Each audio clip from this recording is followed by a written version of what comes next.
take a full-scale attack.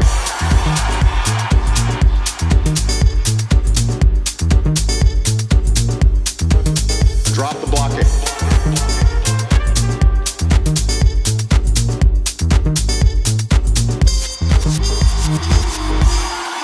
If you've got a chair, sit down.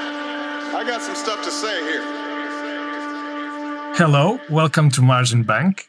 I am Daniel Melo, and I'm here with Hugo Sanchez and Diogo Semedo, and we are a Portuguese group. Hello. We used to have a podcast only in Portuguese, but now we decided to train our English by making a podcast fully in English about investments. Our previous podcast was also about investing, economics, history, and things that we cared about. And this one is going to be exactly that. Hugo, what do you have to say? Hello, everyone.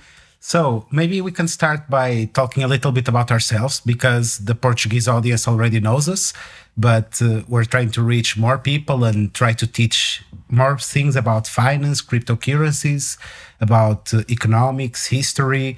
Maybe we can start with the two of you presenting, because your field of study is similar and mine is a little bit different from yours. It's quite, So Diogo, you can take the word from here. So I'm an aesthetic doctor. Mainly, I make my living injecting poison and jelly to make people feel less insecure about themselves. And that's ugly too. And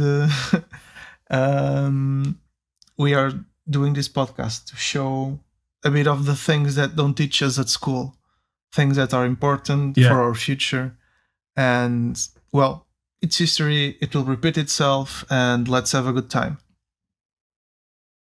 Well, I'm also not part of the economic world. I'm actually a doctor, a pathologist. And, no judge. Michael Burry used to be a doctor too. So that's a precedent. We can grow from that. And I really enjoy economics because you reach adult age. They don't teach you anything about money, anything about investing.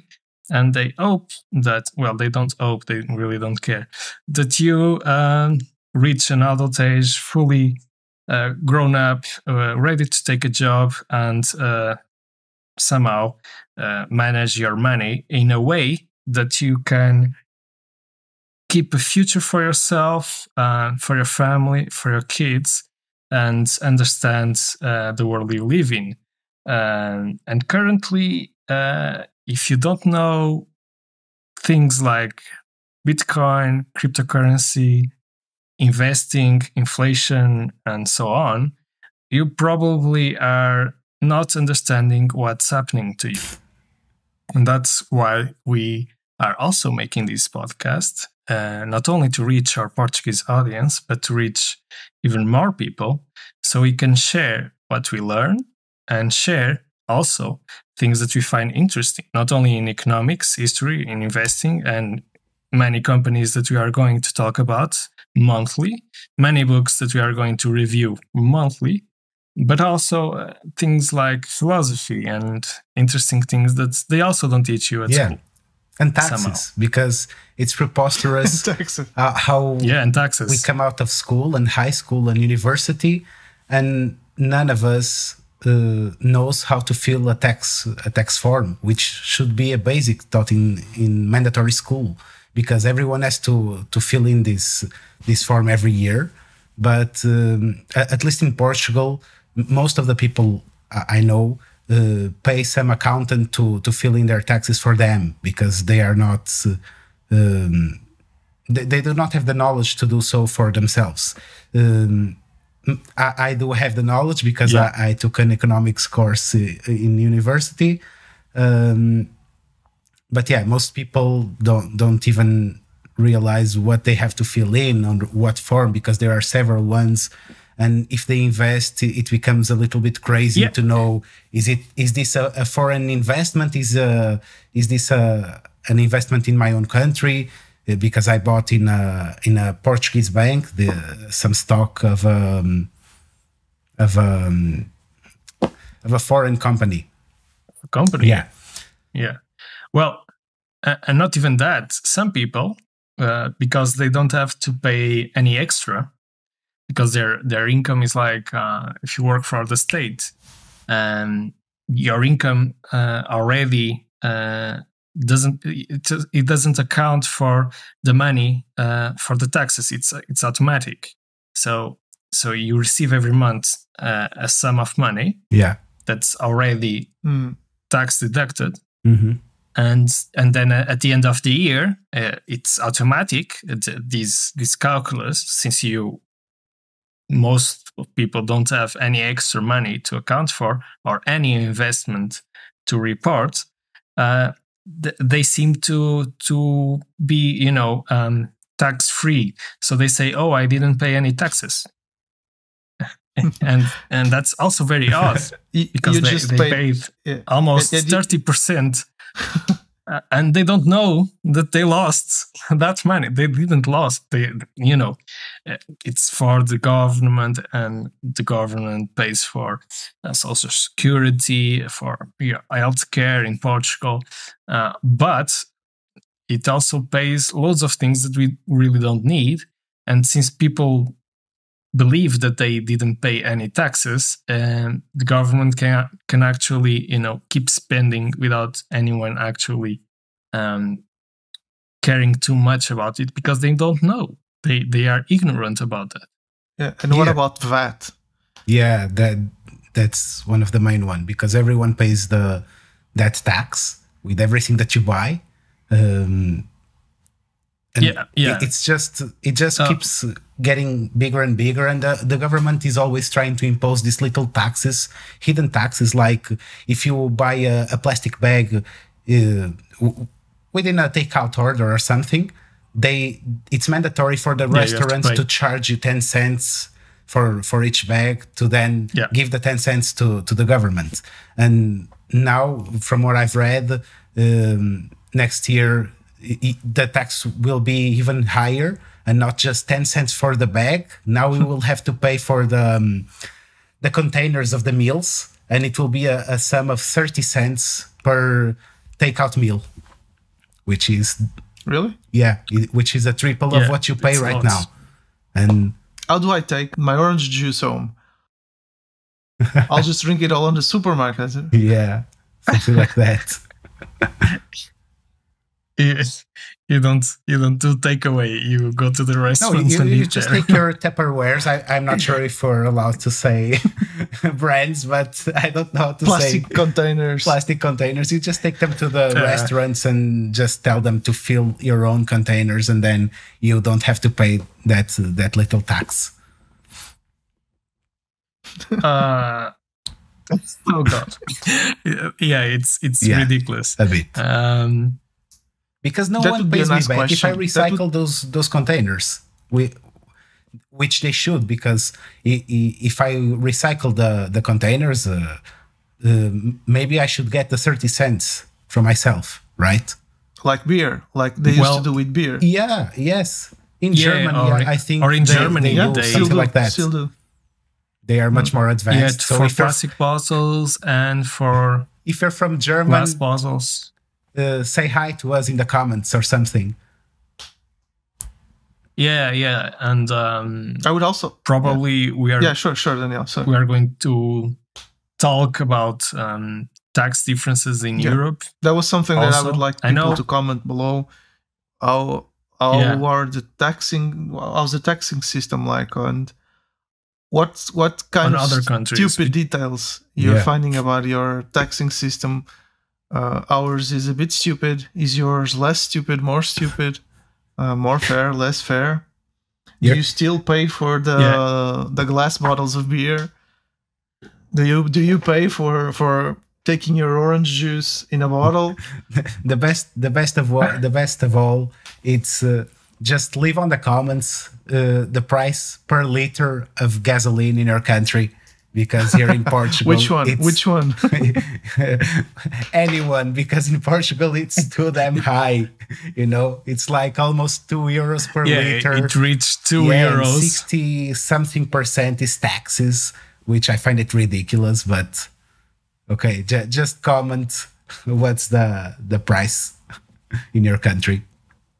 Yeah, I would like to know as well. We could just put, let's say, diesel and common gasoline, and then what about the average salary? That would be a nice comparison. Yeah, average salary and household salary, and let's say what the rent for a 1-bedroom apartment. Yeah, in major cities, here in Portugal is reaching critical levels, and we are currently facing an energy crisis.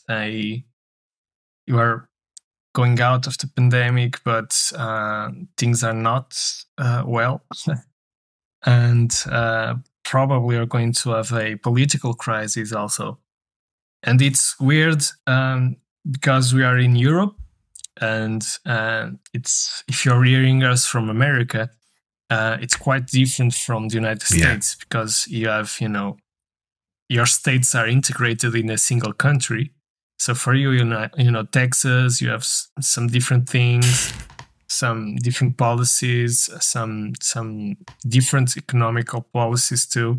But it's pretty homogeneous country in terms of taxes and in terms of major. Are you sure of that? Because I'm not quite sure of that.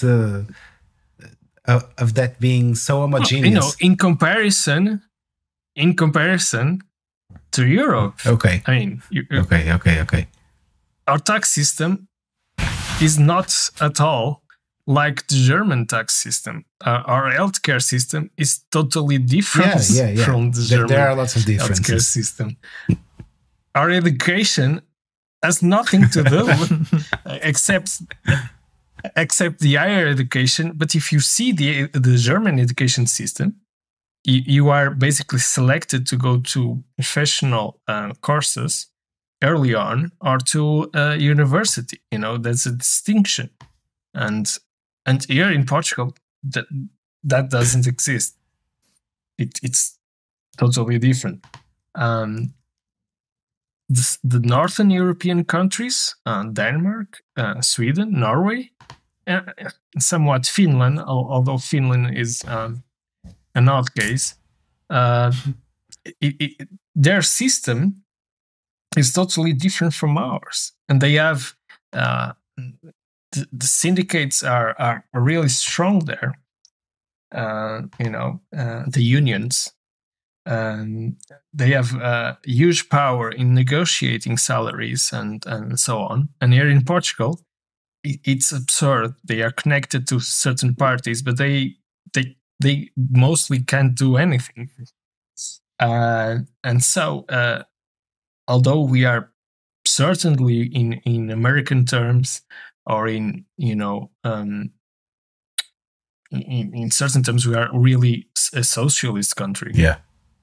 But in the bad part or in the good part? Because there's good in socialism as there's in the bad part. Yeah.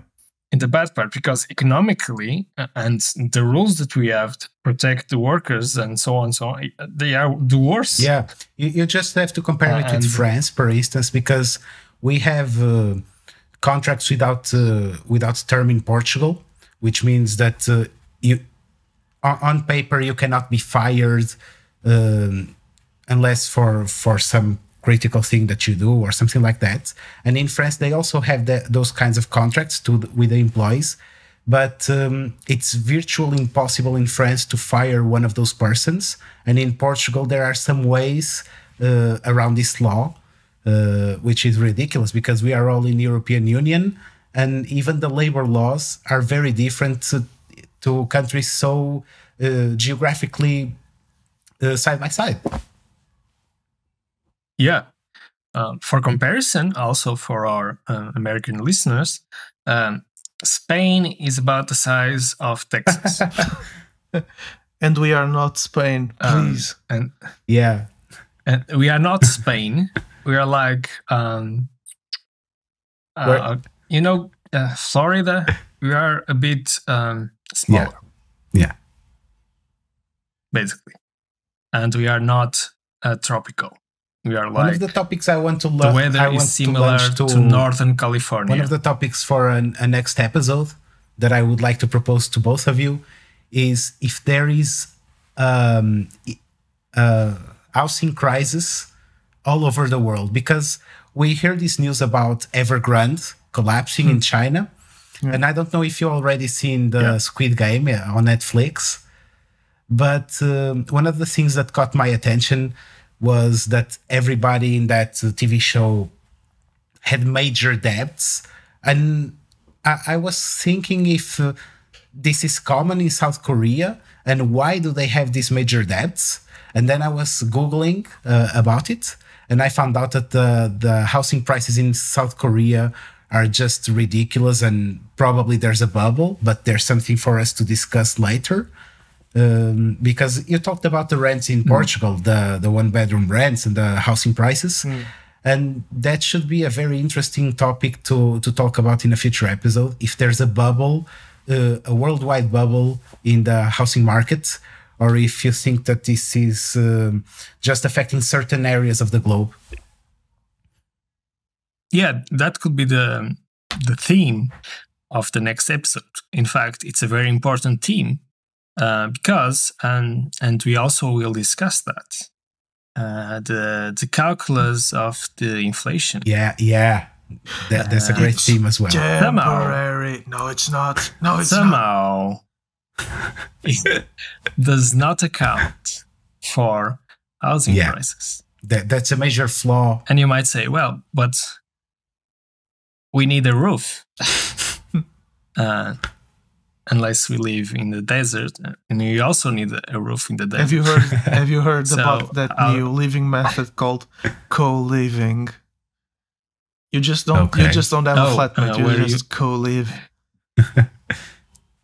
Maybe you can buy a caravan and go to the desert and just live there. I don't know. No neighbors. It's better than a tent because it has water and gas and stuff like that integrated. So, and the toilets. Yeah, but it costs as much as a house. Really? How much does a caravan cost? It depends, but if you want one of those big, 8-meter wide, with space for 5 people or so, it costs around $180,000 in Germany. So, it's kind of it's cheaper than a house. Yeah, it's kind of a mini house, and you can travel with it. But if you are going to travel a long road with it, please go to Spain to put up gas because it's much cheaper. Don't do it in Portugal. Go to the desert, but on your way pass through Spain. We should build a pipeline. No, a true gem will be an electric. Yeah. An electric But one. I don't think they exist yet.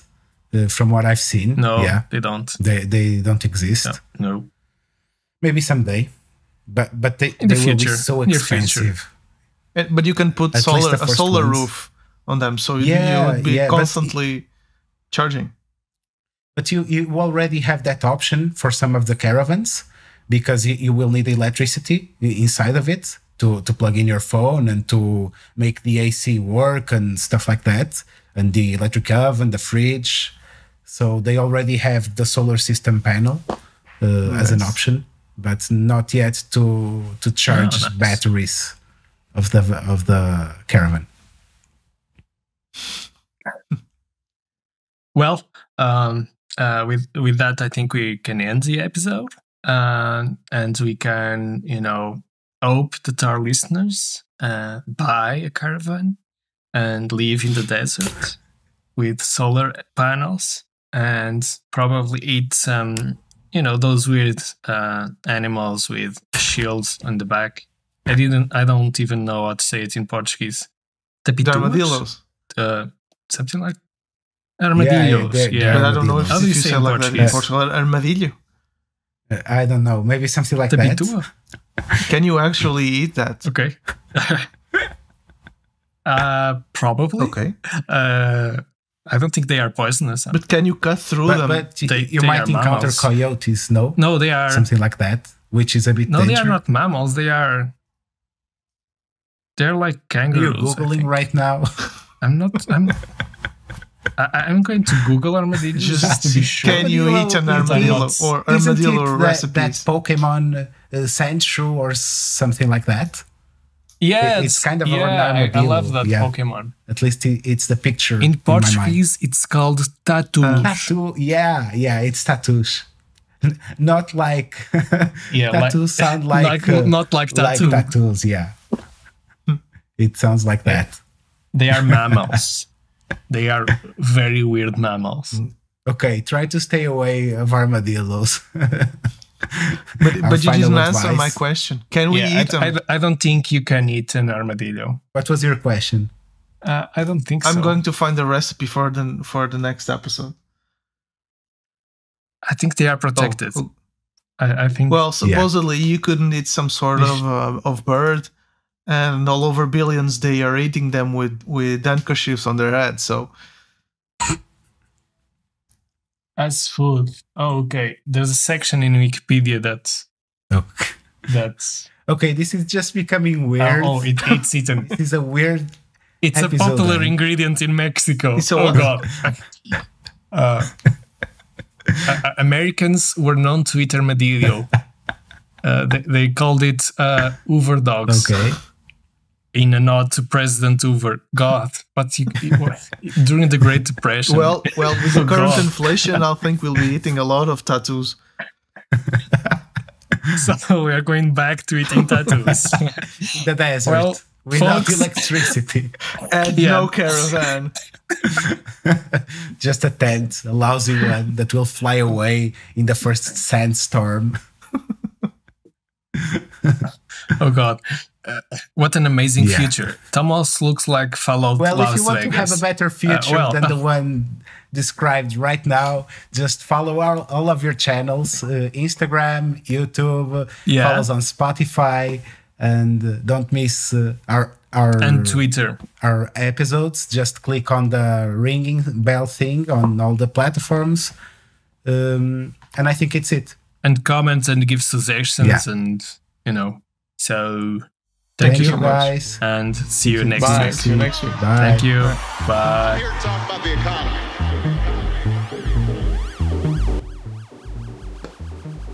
My micro just fell. It's going to take a full-scale attack. Amazing start.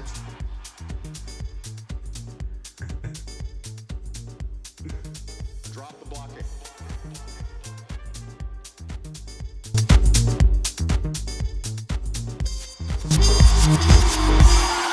If you've got a chair, sit down. I got some stuff to say here.